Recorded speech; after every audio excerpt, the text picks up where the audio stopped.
Bismillah. Assalamualaikum warahmatullahi wabarakatuh.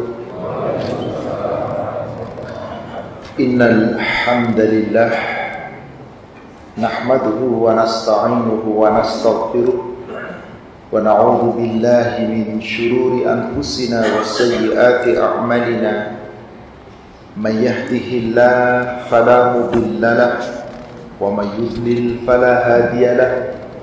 أشهد أن لا إله إلا الله وحده لا شريك له وأن محمدا عبده ورسوله لا نبي بعده.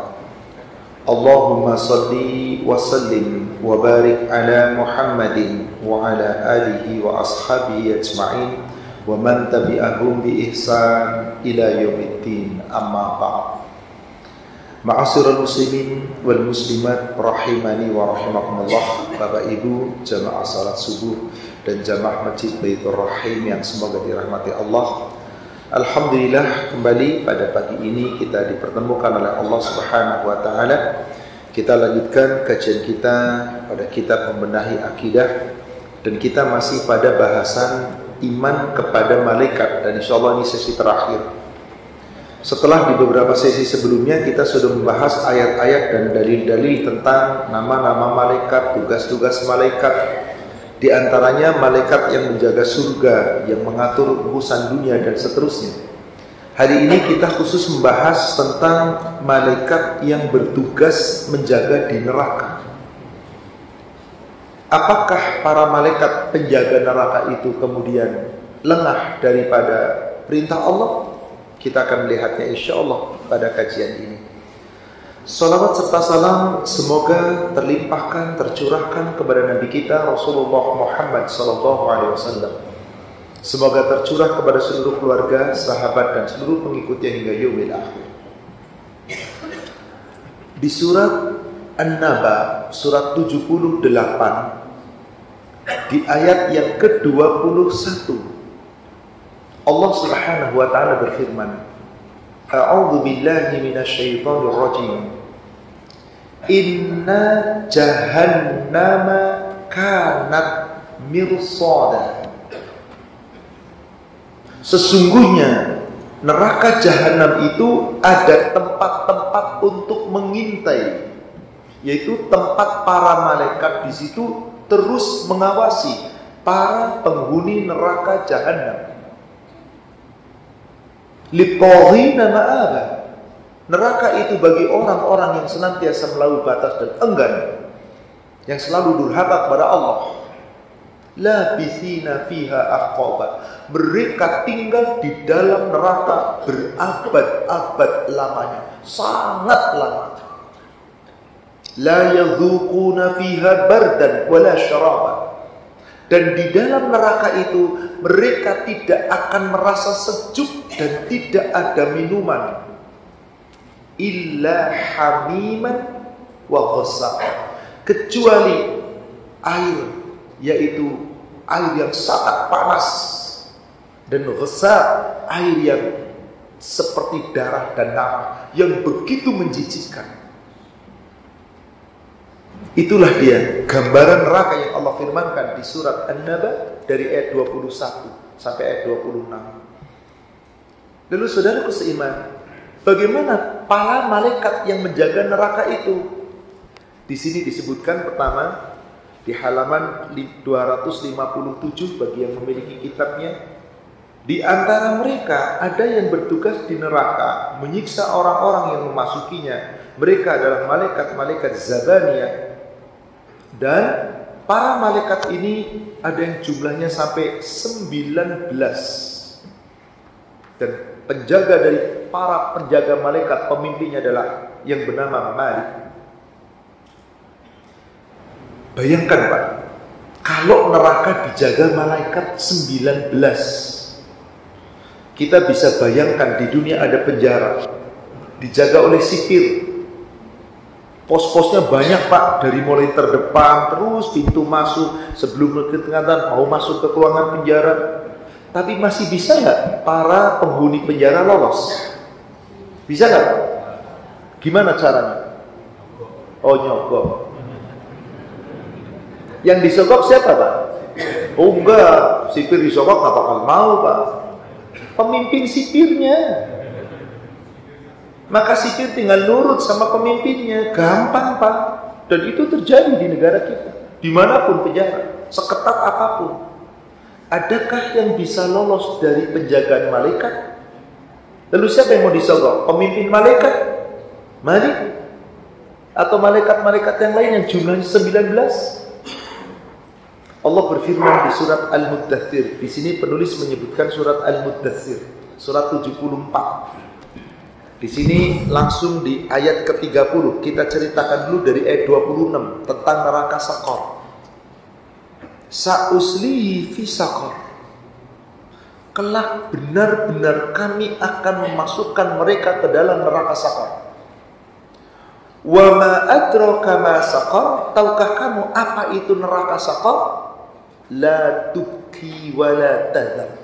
Neraka Saqar tidak membiarkan penghuninya dan tidak pula penghuninya itu dibiarkan. Tidak dibiarkan dan tidak pula didiamkan. Lawahatun lil bashar. Penghuni neraka Saqar itu akan dibakar oleh api yang jilatan apinya itu lawahatun lil bashar, menghancurkan kulit manusia, tubuh manusia. Dan siapa yang menjaga itu? Alaiha tis'ata asyar. Di ayat ke-30-nya, di neraka Saqar itu dijaga oleh 19 malaikat. Bapak Ibu, tahukah siapa penghuni neraka Saqar itu? Masih di surat yang sama, di surat Al-Muddathir, di ayat ke-42 dan 43. Ketika para penghuni surga bertanya kepada penghuni neraka Saqar, "Ma salakakum fi Saqar?" Penghuni surga bertanya kepada kawan-kawannya yang ada di neraka Saqar, "Hai penghuni neraka Saqar, ma salakakum fi Saqar?" Apakah yang menyebabkan kamu masuk ke dalam neraka Saqar? Diazab di neraka Saqar. Apa jawabannya? Di ayat 43. Qalu lam naku minal musallin. Mereka menjawab, dahulu kami di dunia bukan termasuk orang-orang yang mendirikan sholat. Ada nggak Pak orang Islam yang nggak sholat? Allah sediakan tempat khusus namanya neraka Saqar, yang dijaga 19 malaikat yang sentuhan api nerakanya menghancurkan, menghanguskan kulit manusia. Na'udzubillah.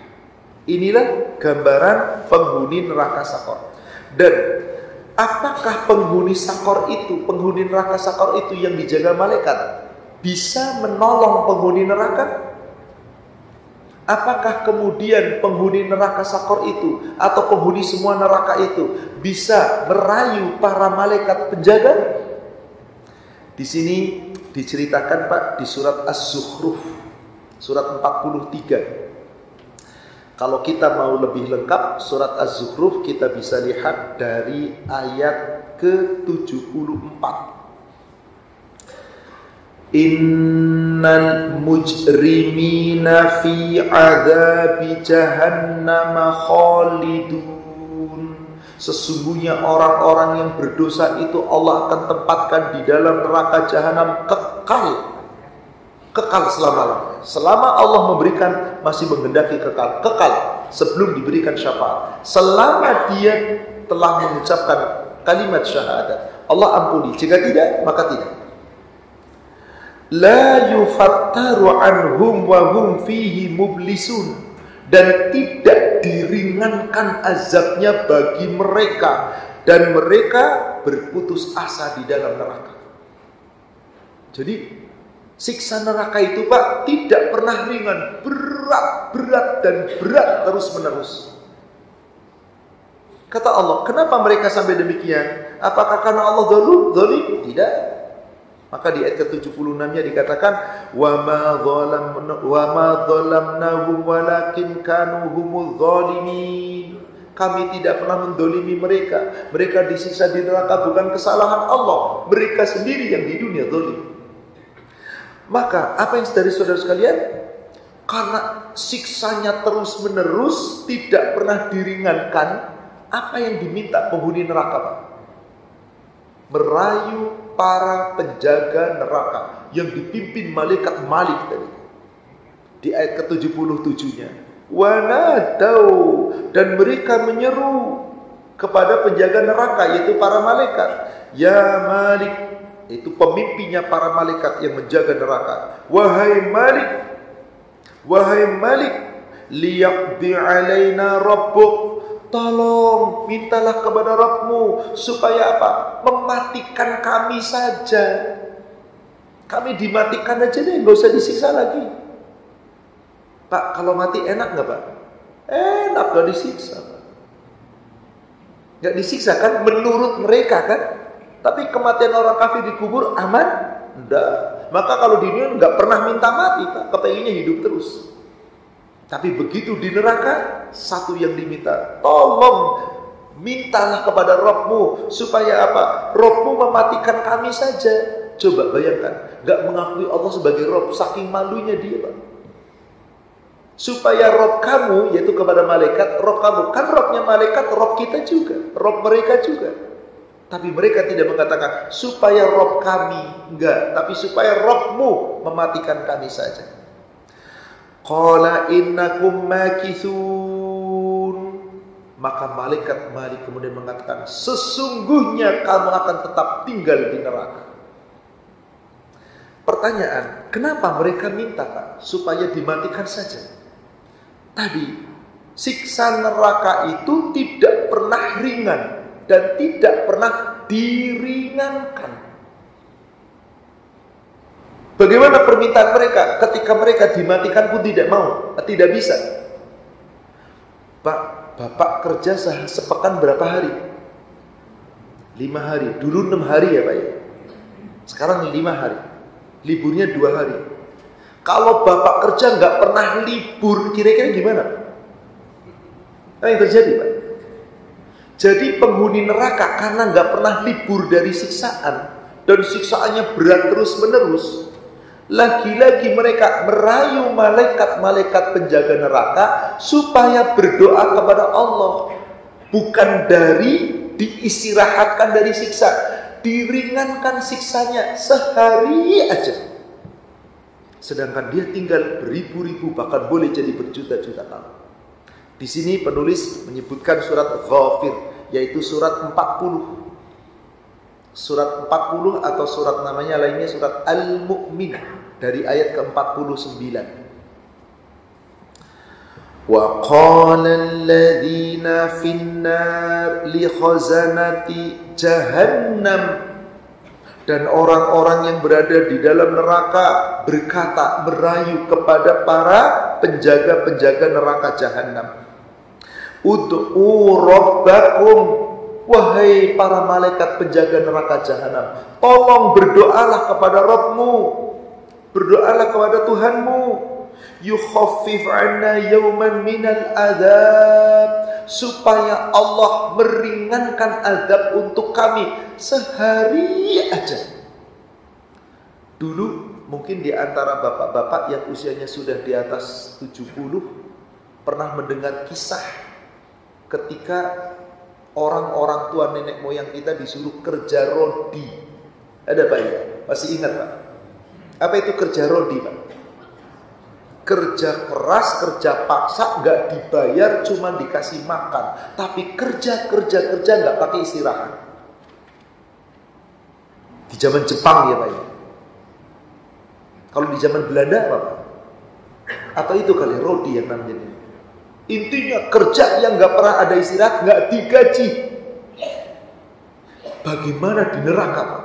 Disiksa terus menerus, gak pernah diringankan, minta dimatikan, gak dimatikan. Akhirnya cuma satu yang diminta. Tolong wahai malaikat penjaga neraka, doa dong sama Rabbmu supaya Allah meringankan azabku di neraka ini sehari saja. Jadi bukan istirahat dari siksa Pak, tapi diringankan dari siksa sehari saja. Sehari saja. Apakah kemudian malaikat mendoakan? Apa jawab malaikat di ayat ke-50-nya? Qalu, mereka menjawab, awalam taku ta'tikum rusulukum bil bayyinat.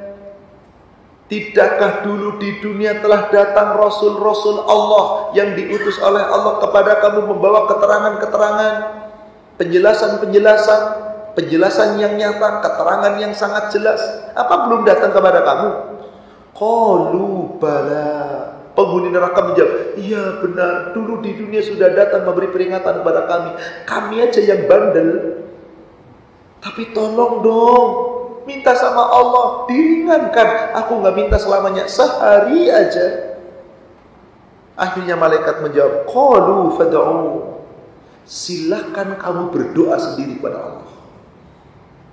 Jadi ngerayu malaikat supaya berdoa kepada Allah, meringankan. Kata malaikat, doa aja sendiri. Mungkin kalau kita kesal sama orang itu minta bantuan, kita ngomong apa? Cari aja sendiri. Ya kan? Marah begitu. Kata malaikat, silahkan Anda berdoa sendiri. Wa ma du'aul kafirina illa fi dhalal. Doanya orang-orang yang ada di neraka, mereka orang-orang yang ingkar kepada Allah, tidak membawa kebaikan sedikit pun, kecuali membawa kesesatan. Na'udzubillah. Sia-sia, enggak ada gunanya. Saudara sekalian, ayat-ayat ini tentu menjadi peringatan, dan penulis di sini menyebutkan kembali surat At-Tahrim yang Allah perintahkan kita, khususnya para kepala keluarga, para suami, para ayah, karena kita ini adalah qawwam, penegak keadilan di rumah kita, penanggung jawab utama di rumah kita, yang menjadi pemimpin di rumah kita, di mana para laki-laki dipanggil oleh Allah untuk menjaga keluarganya. Penulis menyebutkan surat At-Tahrim, surat 66 ayat yang ke-6. Allah Subhanahu wa taala berfirman, "Ya ayyuhalladzina amanu, hai orang-orang yang beriman, ku anfusakum wa ahlikum nar." Jagalah dirimu dan keluargamu dari api neraka. Wa quduhan nas wal hijarah, yang bahan bakar neraka itu manusia dan batu. Alaiha malaikatun ghilazun shidatun la ya'sunallaha ma amarahum wa yaf'aluna ma yu'marun. Yang penjaga-penjaga neraka itu adalah para malaikat yang keras, yang kasar, yang bengis, yang tidak pernah mendurhakai apa yang Allah perintahkan kepada mereka. Dan malaikat penjaga neraka selalu mengerjakan apapun yang Allah perintahkan. Allah perintahkan kepada mereka, gak pernah khianat, Pak. Jadi gak ada sejarahnya malaikat penjaga neraka disogok, Pak. Gak ada, Pak. Subhanallah. Kalau Allah mau nyogok, berapa triliun Anda hendak menyogok? Berapa? Punya berapa Anda? Satu dunia dan seisinya, ditambah lagi satu dunia dan seisinya, gak diterima. Di surat 5, surat Al-Ma'idah ayat ke-36 dan 37. Innalladzina kafaru, sesungguhnya orang-orang kafir itu, apabila wa matu wa hum kufaru, ketika mati dalam keadaan kufur, ingkar kepada Allah, law anna lahum ma fil ardi jami'a, sekiranya seluruh dunia dan seisinya Allah berikan untuk mereka, seorang kafir dikasih dunia dan seisinya, diberikan. Innal ladzina kafaru law anna lahum ma fil ardi jami'a wa mithlahu ma'ahu, lalu ditambahkan lagi dengan dunia yang sama seperti itu. Jadi Pak, kalau dulu masih muda, berdua-duaan dengan si dia, ngomongnya apa Pak? Dunia milik berdua. Lagi maksiat ngomong dunia milik berdua, ngedolimnya manusia. Kata Allah di ayat ini, kalau satu dunia diberikan kepada seorang kufar, satu dunia lagi diberikan kepada seorang kufar yang sama, dua dunia miliknya Pak.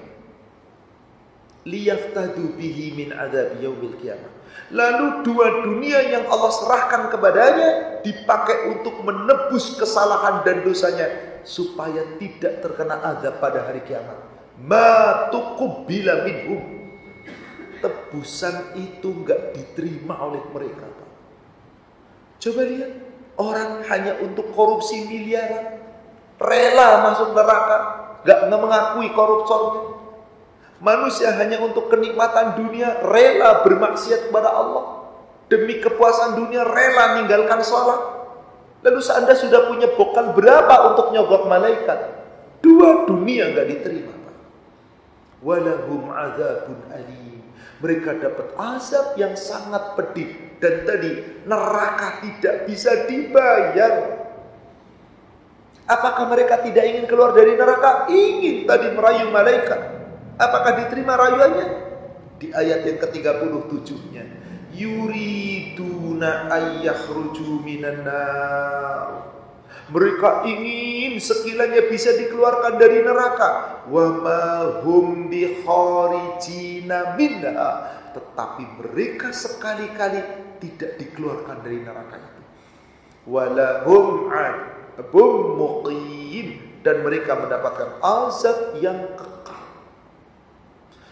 Kemudian penulis juga menyebutkan di antara para malaikat, di samping yang menjaga neraka, ada juga yang diserahi tugas menjaga manusia di bumi ini. Maka orang-orang yang dijaga oleh para malaikat, malaikat-malaikat itu sebagai qarin, penjaga, pelindung, penaung yang selalu menjaganya. Maka Allah berfirman, dipetikan dari surat Ar-Ra'd surat 13 di bagian awal ayat, lahu mu'aqibatum min baini yadayhi wa min khalfi. Baginya, yaitu bagi manusia, ada malaikat-malaikat yang selalu menjaganya dari depan dan terus bergiliran, dari depan, dari belakang. Yahfazunahu min amrillah. Malaikat-malaikat itu menjaga manusia atas perintah Allah. Siapakah malaikat-malaikat yang selalu menjaga manusia dan terus melindunginya? Khusus bagi orang-orang yang beriman, yang istiqomah dalam ketaatan. Sebagaimana Allah firmankan di surat Fussilat, surat 41 atau surat Hamim As-Sajdah di ayat yang ke-30 dan 31. Innal ladzina qalu rabbunallahu tsumma istaqamu tatanazzalu alaihimul malaika alla takhafu wa la tahzanu wa abshiru bil jannati allati kuntum tu'adun. Sesungguhnya orang-orang yang mengatakan Rabb kami adalah Allah, kami beriman, Rabb kami adalah Allah, kami meyakini Allah satu-satunya Rabb yang berhak kami sembah. Istiqamah, tsumma istaqamu. Kemudian kami tetap akan menjaga istiqamah, tetap tegak pendirian, tetap taat dalam ibadah. Tatanazzalu alaihimul malaika. Allah turunkan kepada mereka qarinnya para malaikat. Sambil malaikat mengatakan alla takhafu wa la tahzanu wa abshiru bil jannah allati kuntum tu'adun. Hai orang-orang yang istiqomah, jangan kamu takut, jangan kamu sedih, enggak usah duka cita, enggak usah bersedih hati. Kamu bergembira akan meraih surga yang telah Allah janjikan kepada kamu. Di ayat ke-31-nya Allah firmankan, nahnu awliya'ukum fil hayatid dunya wa fil akhirah. Kamilah yang akan menjadi pelindung-pelindung kamu, hai orang-orang yang istiqomah, dunia maupun akhirat. Inilah qarinnya orang-orang yang istiqomah, yang imannya dijaga. Semoga kita termasuk orang-orang yang mendapatkan qarin para malaikat. Termasuk di antaranya malaikat ditugasi oleh turun untuk mendoakan dan menaungi orang-orang yang berada dalam halaqah-halaqah ilmu. Rasulullah SAW bersabda dalam hadis riwayat Imam Muslim. Biasanya hadis ini dijadikan penggalan taujihat kalau ada pengumuman kajian taklim di grup-grup taklim. Ada tulisan itu di bawah, paling bawah. Barang siapa yang mau menempuh berjalan untuk mencari ilmu, Allah mudahkan jalannya menuju surga. Hadis dalam riwayat Imam Muslim bukan berhenti di situ Bapak Ibu. Man salaka tariqan yaltamisu fihi ilman sahhalallahu lahu bihi tariqan ilal jannah. Barang siapa yang mau berjalan, menempuh jalan untuk mencari ilmu agama, ke majelis taklim, ke masjid, kemanapun, yang jelas salaka tariqan yaltamisu fihi ilman, dia berjalan ikhlas hanya untuk mencari ilmu agama, ilmu untuk bekal akhirat. Sahhalallahu lahu bihi tariqan ilal jannah, maka Allah mudahkan baginya jalan menuju surga. Lalu dilanjutkan hadisnya, wa man jalasa qaumun min baiti min buyutillah, apabila ada suatu kaum duduk di salah satu rumah dari rumah-rumah Allah. Kita sedang duduk di mana nih Pak? Di rumah Allah. Ini rumahnya Allah. Majelis-majelis dimanapun rumahnya Allah. Apa yang dilakukan? Yaqra'una kitaballah wa yatadarrasuna fi, membaca kitab Allah dan mempelajarinya. Wa yatadarrasuna fi, mempelajarinya di halaqah ini. Khuffathumul malaikah wa ghasyiyatuhumur rahmah wa dzakarahumullahu fi man 'indah. Allah akan perintahkan para malaikat untuk menaungi majelis-majelis ini. Siapa yang berada di dalamnya dinaungi, dicurahkan, dilimpahkan rahmatnya, dan Allah memuji-muji nama orang-orang yang ada di sini di hadapan para malaikat yang mengelilingi arsy. Dan Allah ampuni orang-orang yang berada di sini meskipun dia bergelimang dengan dosa. Asal niatnya ikhlas datang ke majelis. Sampai di majelis dengarkan, jangan bismika Allahumma ahya wa amut, jangan. Ada yang doanya seperti itu, kanan kiri nyindir tenang. Saya nggak nyindir demi Allah, tapi yang merasa tersindir hayolah kamu. Lah, wong ke masjid kok malah doanya bismika Allahumma ahya wa amut. Anda semalam tidur nggak doa? Maka kalau pengen tidur nyenyak itu gampang Pak. Cari senderan di tembok, apalagi Jumat, datang cepat cari senderan. Wis, mantap Pak. Itu imam khutbah tenang, khusyuk banget. Tapi anehnya begitu sudah wala dzikrullahi akbar, Allahu akbar, Allahu akbar, langsung bisa bangun Pak. Langsung baca doanya, alhamdulillah ahyana ba'dama amatana. Salah doa mereka. Subhanallah. Cobalah datang di majelis, Allahu Akbar Pak, dinaungi para malaikat, dicurahkan rahmat dan barokahnya, dipuji-puji oleh Allah di hadapan para malaikat yang ada di arsy. Orang punya gelar bangsawan, punya gelar kedudukan harta, tidak bisa mengejar orang-orang yang mencari ilmu, meskipun punya kedudukan yang tinggi di hadapan Allah. Jadi betapa qorinya orang-orang yang beriman, yang istiqomah, para malaikat. Tapi maaf, ada juga yang qorinya setan. Siapa dia? Yang nggak mau ngaji, yang lari dari zikrullah. Yang dimaksud zikrullah adalah Al-Quran. Surat As-Zukhruf, surat 43, ayat 36 dan 37.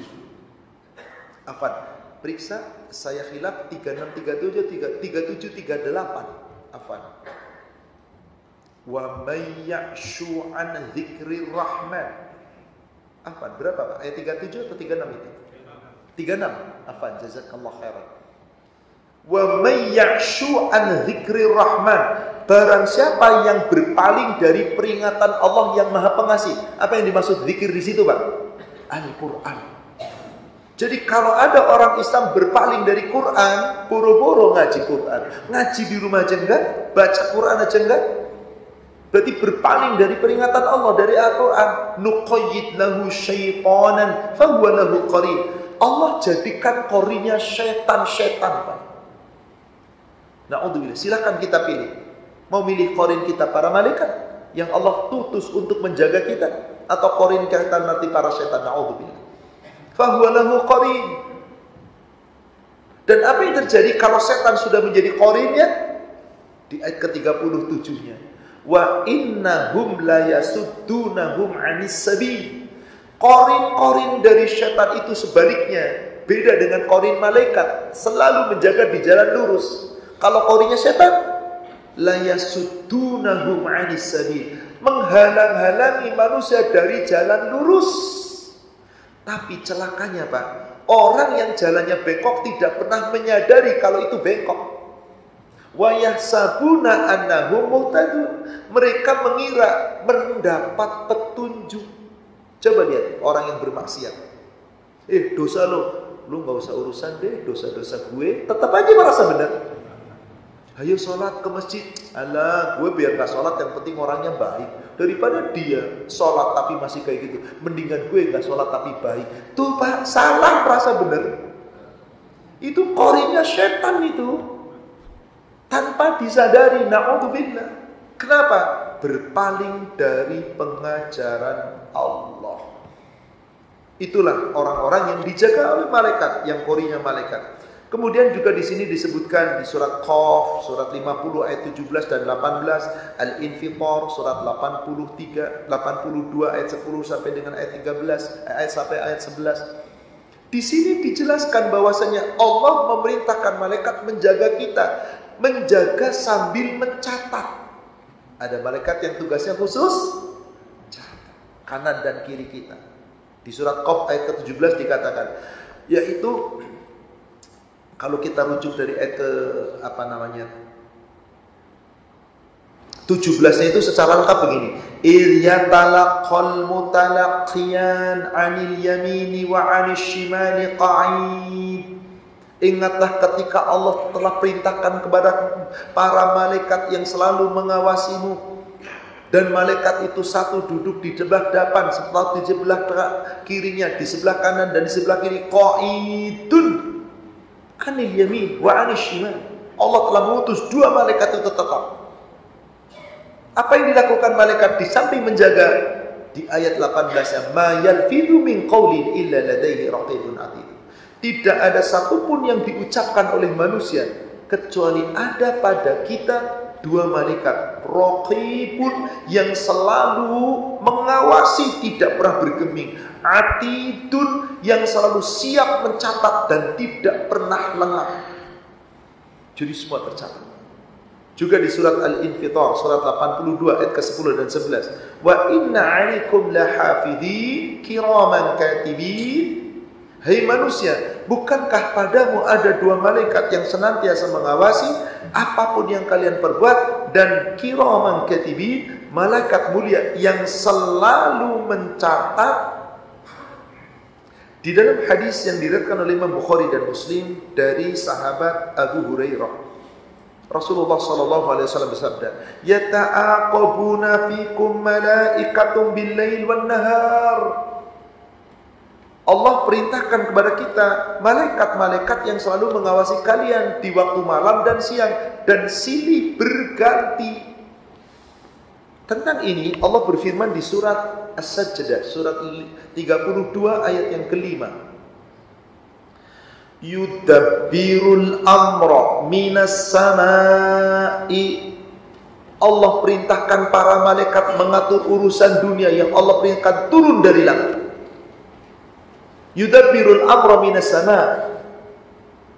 Summa yahruju ilaihi. Kemudian malaikat setelah menyelesaikan tugas naik kembali ke atasnya. Fi yaumin, dan diselesaikan oleh malaikat dalam waktu satu hari. Kana miqdaruhu alfasanatin mimma ta'udun. Yang lama kadar menurut perhitunganmu seperti 1000 tahun.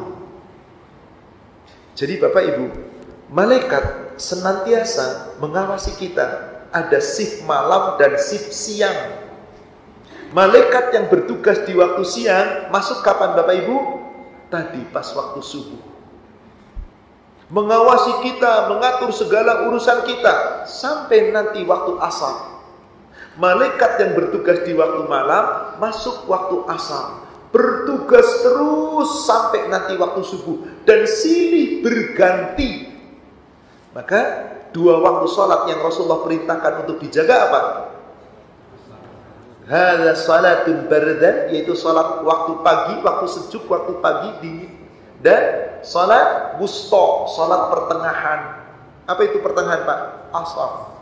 Maka dikatakan dalam Al-Quran, salatul fajr kana masyhuda. Salat subuh itu disaksikan. Maka malaikat ketika naik ke langit ditanya oleh Allah, wahai para malaikat, apa yang kamu lihat terhadap hambaku? Ya Allah, ketika aku masuk di waktu asar menjaga sepanjang malam, aku melihat hambamu sedang sholat. Ketika aku naik kembali bergantian malaikat yang bertugas di waktu siang, hambaku sedang sholat. Aku ampuni hamba-hambaku yang sholat di waktu itu. Subhanallah. Maka ini dua sholat yang harus dijaga, subuh dan asar. Memang yang paling berat di antara dua itu apa Pak? Asar berat bagi orang-orang yang kerja. Coba, rela nggak sholat dulu di kantor? Enggak Pak, pulang ntar. Kapan? Sholat di rumah aja. Di jam 5:30 baru sholat asar. Banyak yang seperti itu Pak. Gara-gara takut macet. Ya boleh takut macet, tapi apa susahnya Anda sholat dulu? Berapa sih maksimal sholat Anda akan secepat-cepatnya asal masih agak tumakninah? 5 menit. Allahu Akbar. Tapi inilah manusia. Apalagi subuh, lagi berat-beratnya. Di antara sholat yang paling berat adalah sholat subuh. Maka ada sholat yang nilainya lebih baik dari dunia dan seisinya apa Pak? Tadi qobliyah subuh. Betapa banyak orang kehilangan dunia dan seisi. Meskipun garasinya isinya mobil mewah, mobil-mobil yang subhanallah keren, mobil-mobil antik, miliaran, puluhan miliar, gak sholat subuh, alah gak ada apa-apanya Pak. Triliunan dolar digenggam tiap hari, demi Allah dia gak sholat subuh, hilang semuanya. Gak ada nilainya di hadapan Allah. Tapi memang beratnya luar biasa Pak. Mau dibuktikan? Nih mari kita buktikan Pak. Ada orang olahragawan yang luar biasa badannya kuat Pak. Apakah itu olahragawan yang membentuk badannya atau olahragawan angkat berat apapun, dia ngangkat barbel kuat Pak. Berpuluh kilo bahkan ratus kilo kuat Pak. Diangkat karena latihan. Ngangkat kelopak mata nggak kuat ketika waktu subuh. Berapa berat kelopak mata Pak? Nggak keangkat tuh Pak. Merem terus subhanallah. Inilah manusia yang hanya mementingkan dunia. Dia lupa ada malaikat yang selalu mengawasi. Dan di antaranya pula ada malaikat yang bertugas mengurusi rahim dan isinya. Bapak Ibu, siapa yang meniupkan ruh ke dalam tubuh kita? Tugasnya Allah yang meniupkan, tapi menugaskan siapa? Para malaikat. Proses penciptaan kita di dalam rahim ibu kita itu detail Allah ceritakan. Surat 23, surat Al-Mu'minun, dari ayat 12 sampai ayat 14. Walaqad khalaqnal insana min sulalatin min tin. Dan sungguh Allah ciptakan manusia asalnya dari saripati air yang berasal dari tanah. Apa itu Pak saripati tanah Pak? Laki-laki memproduksi sel sperma, perempuan memproduksi sel telur. Bukankah semuanya dari saripati tanah? Kok bisa sih Ustaz? Iya, kita dewasa makan sehingga memproduksi sel sperma dari mana? Makan Pak. Yang kita makan apa? Saya makan daging Ustaz. Loh, daging apa yang Anda makan? Sapi, domba, kambing, ayam. Makan apa mereka? Ayam makan biji-bijian, sapi makan rumput. Rumput makan apa? Saripati. Jadi kita itu hidup dari saripati tanah Pak.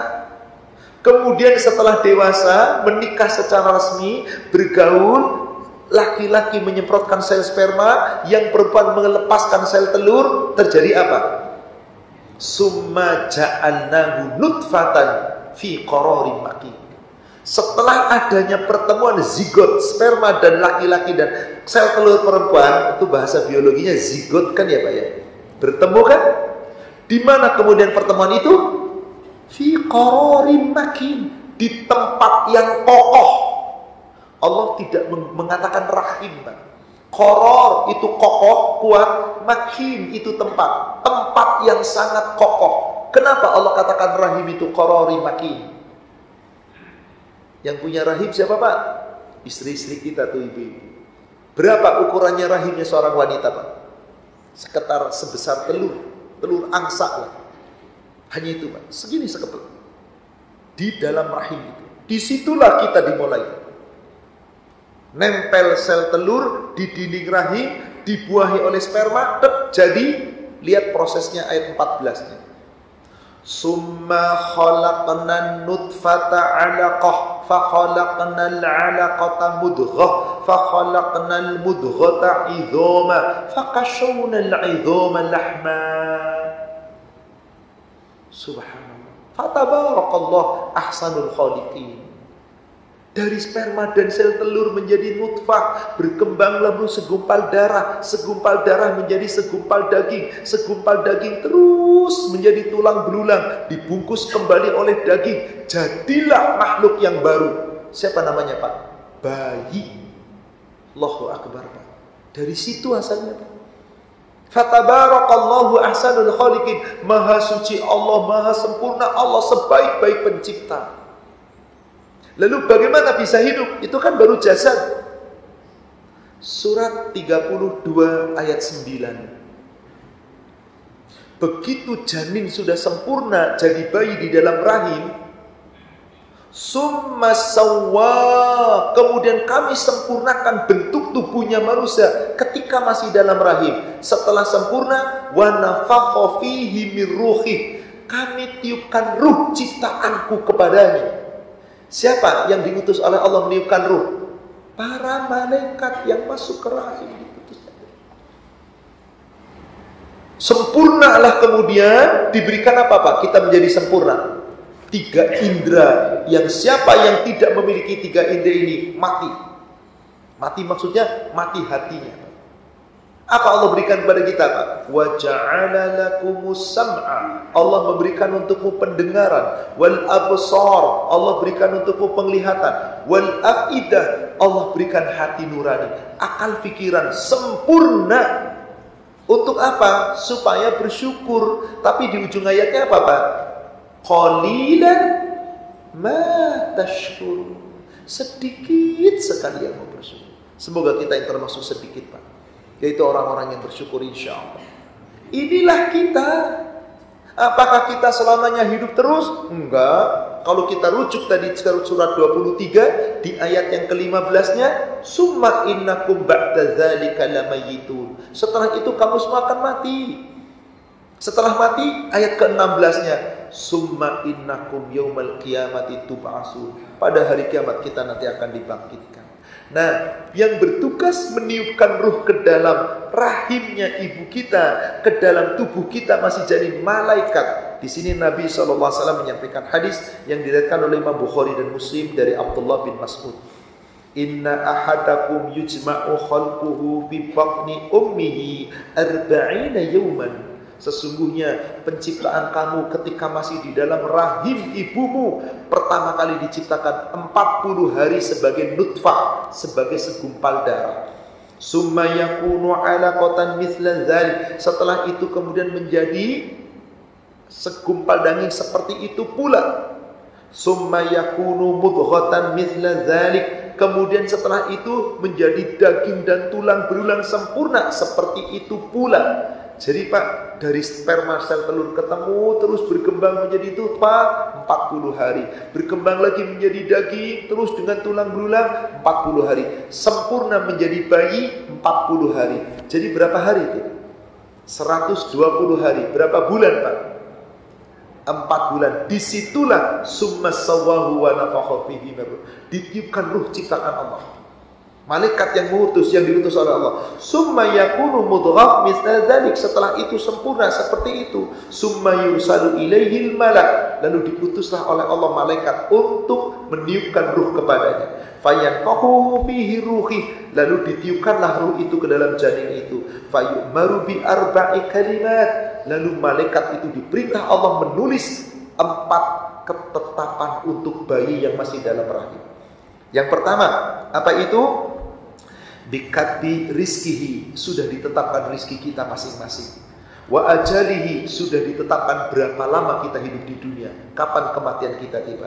Wa amalihi, sudah ditetapkan apa yang akan diperbuatnya di dunia ini. Wa syaqiyun au sa'idun, apakah dia menjadi orang yang sengsara, apakah orang menjadi orang yang celaka, sudah ditetapkan. Tinggal kita sekarang berusaha sebaik-baiknya. Siapa yang bertugas itu? Malaikat. Pernahkah kita menyadari? Tidak. Inilah manusia. Aneh Pak. 4 bulan ditiup. 4 bulan ditiup. Jadilah perayaan 4 bulanan. Ada kan? Apa yang dilakukan 4 bulanan Pak? Acaranya orang-orang Jawa aneh Pak. Betul, saya di masa jahiliyah pernah diundang. Belum ngaji dulu Pak, nggak tahu Pak. Ada teman menikah, kemudian istrinya hamil, orang tuanya mengadakan 4 bulanan Pak. Qadarullah hadir di sana. Ngapain? Dipikir-pikir saat itu juga, kok kayak gini ya? Disiram pakai air kembang si ibu yang hamil tadi Pak. Setelah itu nginjek-injek telur, diinjek-injek telur sama genteng tuh, diinjek-injek pula, genteng dipecah diinjek-injek. Kemudian apa? Jualan dawet, dodol dibagi-bagi kepada yang hadir. Ini kalau dipikir apa maksudnya? Gak ada apa-apanya Pak. Adat istiadat yang dimasukkan ke dalam Islam. Na'udzubillah. Dan itu orang-orang yang dilaknat oleh Allah, yang sangat dibenci oleh Allah. Memasukkan adat istiadat, dimasukkan ke dalam seakan-akan menjadi syariat Islam. Dan ini nyata sampai sekarang. Masalahnya para pemimpin pejabat orang tinggi juga mengadain begitu. Subhanallah. Apa kaitannya coba? Katanya biar ini biar aneh. Kenapa nggak minta sama Allah? Dan itulah sempurna. Ditambahin lagi kita 7 bulanan. Karena Pak, janin sudah sempurna, tinggal menunggu keluar. Dikasih apa Pak? Kalungin peniti, di sini ada silet, ada gunting, ngapain? Biar anaknya pinter. Ya, dari mana pinter kok pakai gunting, pakai silet? Aneh Pak, sesuatu yang sangat mustahil. Lalu apa yang terjadi kalau sudah tahu 7 bulan? Udah ketahuan laki-laki atau perempuan. Kalau perempuan bacain surat Maryam biar cantik kayak Maryam. Kalau laki-laki bacain surat Yusuf biar cakep kayak Yusuf. Bapak ibunya kayak kita, gimana cakep kayak Yusuf? Anda nggak tahu Yusuf kayak apa. Allahu Akbar. Sampai wanita-wanita dalam kota melihat cakepnya Yusuf, bagaimana? Kepotong itu jarinya sendiri, saking cakepnya. Lah kita kayak apa Pak? Bapak ibunya kayak gini, kok anaknya pengen kayak Nabi Yusuf. Yang boten-boten aja Pak. Tapi ini terjadi di negara kita Pak. Baca surat Maryam biar cakep. Anda gak tahu isi surat Maryam itu apa kisahnya?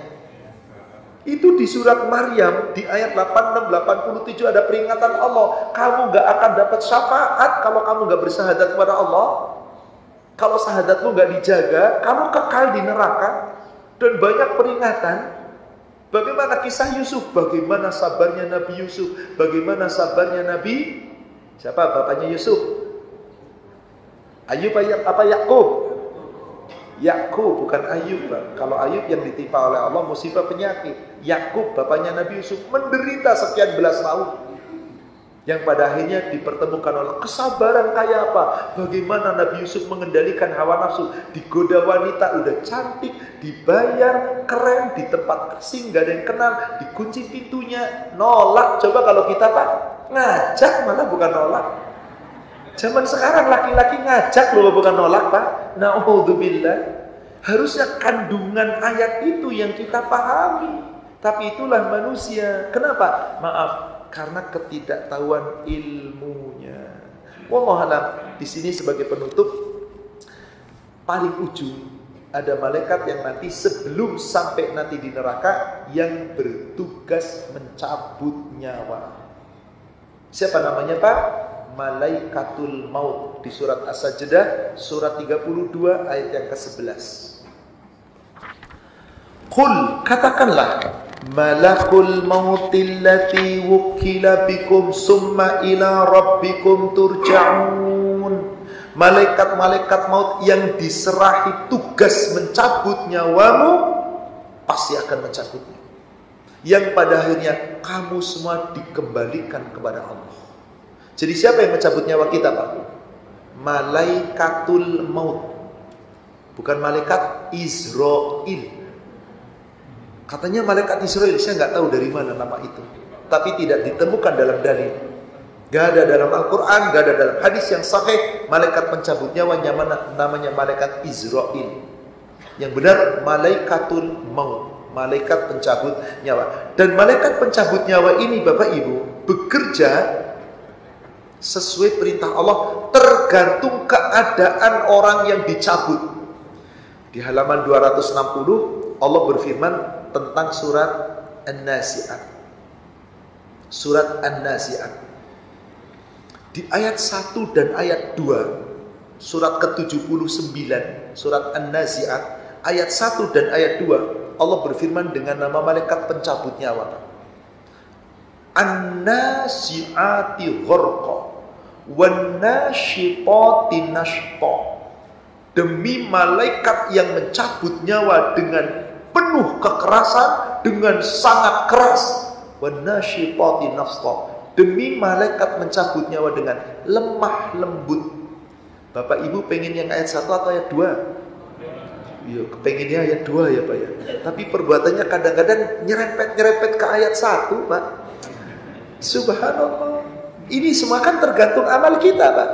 Yang dicabutnya dengan lemah lembut, ya harus usaha. Yang dicabutnya dengan keras, terserah Anda. Jadi ayat 5-nya fal mudabbiratu amra, malaikat yang diperintahkan oleh Allah mengatur segala urusan dunia.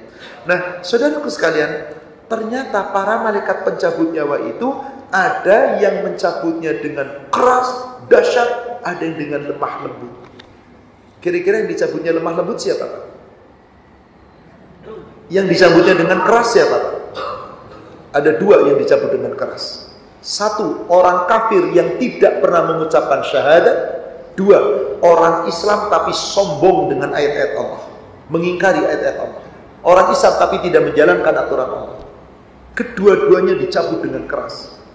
Yang pertama orang kafir, surat 8 ayat 50. Surat 8 ayat 50. Walau tara idh yatawaffal ladzina kafarul malaika. Sungguh alangkah ngerinya sekiranya kamu, hai orang yang masih hidup, bisa melihat ketika orang kafir dicabut nyawanya oleh para malaikat. Diapain Pak ketika mau dicabut Pak? Yadribu wujuhuhum wa adbarahum. Para malaikat memukul-mukul wajahnya orang-orang itu dan memukul punggungnya, dipukul bertubi-tubi. Apa kata malaikat Pak? Fadhuku adzabal hariq. Rasakan olehmu hai orang kafir, kamu akan mendapat siksa yang menghinakan. Jadi orang kafir Pak, saat dicabut nyawanya, tahu mereka masuk neraka Pak. Meskipun kita nggak lihat, tapi wajahnya senyum Ustaz.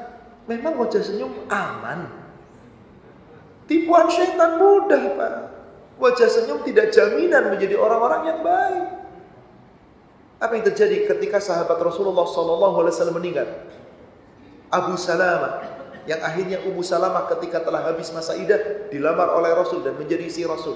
Matanya terbelalak ke atas. Matanya terbelalak ke atas. Ditutup oleh Rasulullah.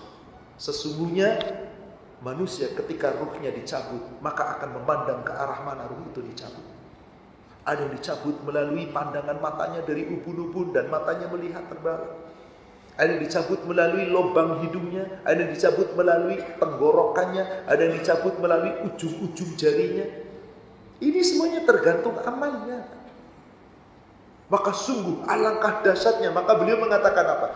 Innalil mauti fi syakarat. Sesungguhnya pada proses kematian ada rasa sakit yang tidak bisa disembuhkan. Sakit yang luar biasa. Bagaimana orang yang dolim, orang yang Islam tapi dolim, sama sakratul mautnya susah. Apakah mereka juga tahu masuk neraka? Tahu Pak. Surat 6 Al-An'am ayat 93. Surat 6 ayat 93. Wa man adlamu mimman iftara 'ala Allahil kadhiba aw qala, dan seterusnya. Siapakah orang yang lebih dolim daripada orang yang mendustakan Allah atau yang mengatakan, dan seterusnya. Di lanjutan ayatnya Pak, sebelum tengah-tengah ayat ada kalimat begini. Walau tara idzil zalimuna fi ghamaratil maut. Ada ayat itu, Pak? Sungguh alangkah ngerinya, sungguh alangkah dahsyatnya sekiranya kamu melihat ketika orang zalim dalam tekanan sakratul maut. Bukan orang kafir, Pak, zalim. Siapa yang disebut orang zalim? Orang yang sudah syahadat tapi ngawur perbuatannya, nggak ibadah, nggak sholat, nggak mau ngaji, nggak mau berbuat kebaikan, berbuatnya maksiat, itu silahkan. Bagaimana saat tekanan sakratul maut? Sangat ngeri, Pak, alangkah dahsyatnya. Tapi yang bersangkutan, yang merasakan, yang masih hidup nggak tahu. Apa yang terjadi? Wal malaikatu basitu aydihim. Para malaikat memukul-mukul dengan tangan mereka. Apa yang dikatakan malaikat? Ahriju anfusakum, ahriju anfusakum, keluarkan nyawamu, keluarkan nyawamu. Gak mau, Pak, karena tahu dia akan masuk neraka. Tapi dipaksa dan dipukul bertubi-tubi, cabut dengan paksa. Apa yang terjadi kata malaikat saat melayang nyawanya itu? Al-yawma tujzauna adzabal huni bima kuntum taquluna 'alallahi ghairal haqq wa kuntum an ayatihi tastakbirun. Hari ini kamu telah ditetapkan akan mendapatkan siksaan yang membakar, siksaan neraka yang menghinakan, disebabkan engkau selalu mendustakan ayat-ayat Allah. Kuntum an ayatihi tastakbirun, dan kamu menyombongkan diri terhadap ayat Allah. Subhanallah, mengingkari ayat Allah, mendustakan ayat Allah, neraka, Pak, meskipun syahadat Islam. Tapi bedanya karena syahadat itu perjanjian dengan Allah, mereka berhak dapat syafaat, tapi harus di neraka dulu. Itulah yang disebut nazi'atil gharqa. Sekarang siapa yang nasyitatin nashta? Dicabut malaikat dengan lemah lembut. Semoga kita termasuk. Siapakah mereka? Orang yang bertakwa tadi, yang iman dan tetap istiqomah dalam ketaatan. Maka mereka dicabut dalam keadaan lemah lembut. Sakit tetap sakit, tapi malaikat memberikan kabar gembira yang sangat indah. Surat 16 ayat 32. Surat 16 ayat 32 ini kisah yang Allah lanjutkan dari ayat 30 dan 31, yaitu kisahnya orang takwa yang di dunia selalu sabar menghadapi apapun, selalu mengatakan kebaikan dari Allah. Termasuk tadi ketika Pak Arif mengumumkan ada salah satu jamaah yang anaknya terkena musibah, sabar. Setiap musibah tidak mungkin terjadi kecuali atas izin.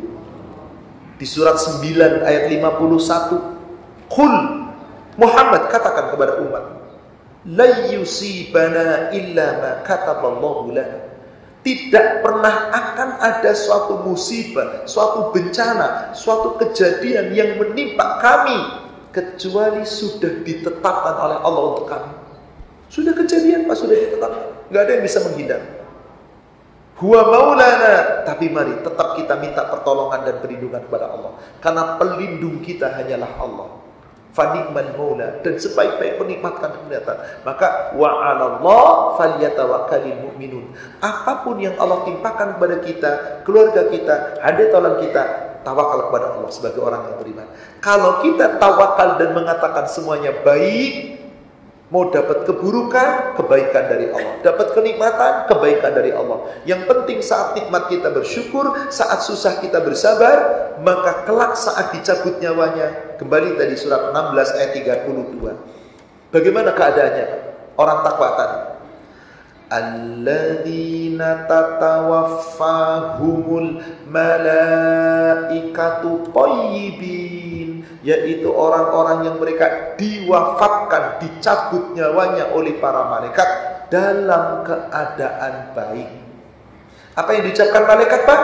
Kalau tadi memukul-mukul, mengancam neraka, memperlihatkan neraka, kalau untuk orang takwa, subhanallah, ucapannya, Pak, salamun alaikum udkhulul jannata bima kuntum ta'malun. Selamat sejahtera atasmu, wahai orang bertakwa.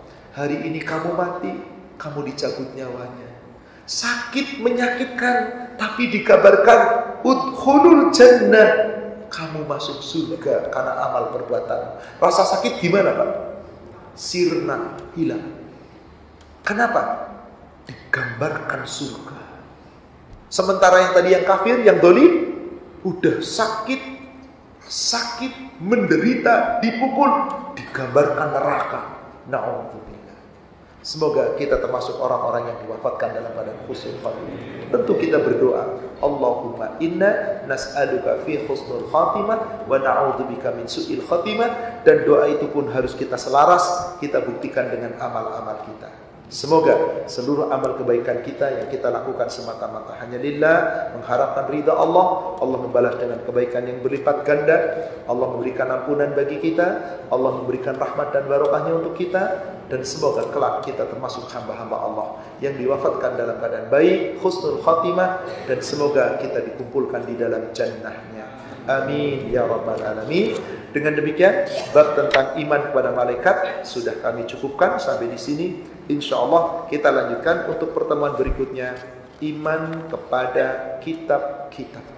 InsyaAllah. Wallahu a'lam. Demikian saudaraku seiman, kajian kita pada hari ini. Semoga membawa manfaat dan hikmah. Yang benar dari Allah yang disampaikan melalui Rasulnya. Yang salah saya yang menyampaikan yang penuh kekurangan. Kita manusia yang penuh kekhilafan. Semoga Allah memaafkan dan mengampuni dosa kita. Mari kita sama-sama akhiri dengan kafaratul majlis. Subhanallahumma asyhadu an la ilaha illa anta astaghfiruka. Alhamdulillah billahi fi sabilil haq. Assalamualaikum warahmatullahi wabarakatuh.